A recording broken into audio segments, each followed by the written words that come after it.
Please explain the differences between Barricade 4L herbicide versus Spectacle Flow.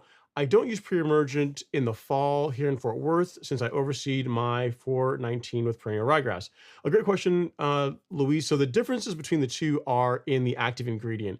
So Barricade 4L is prodiamine, but it is in a liquid form. It's like a almost like a suspension concentrate, if memory serves me right. Um, Versus Spectacle Flow, the active ingredient is I've got a bottle right here. I think it's indaziflam. I'm pretty sure. Yeah, indaziflam is the active ingredient in Spectacle Flow.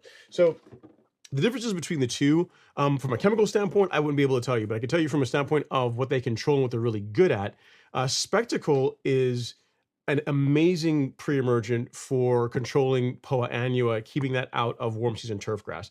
It also has a longer residual than what you typically get out of prodiamine or dithiopyr, so Barricade or Dimension. Um, Let me think of what else I can tell you about it. They control similar things. I have to look at the labels and compare them to see if they're exactly the same as far as what they control.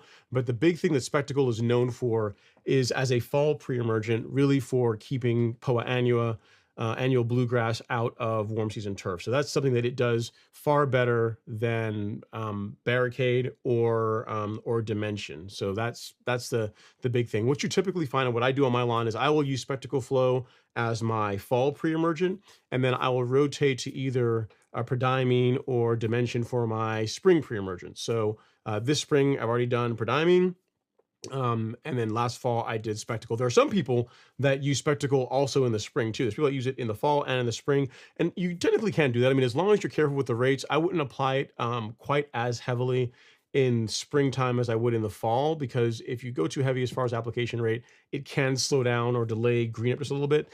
But it's an excellent pre-emergent. It's not inexpensive, but for what it's designed to do, it is. There's nothing really else that's as good as it, in my opinion.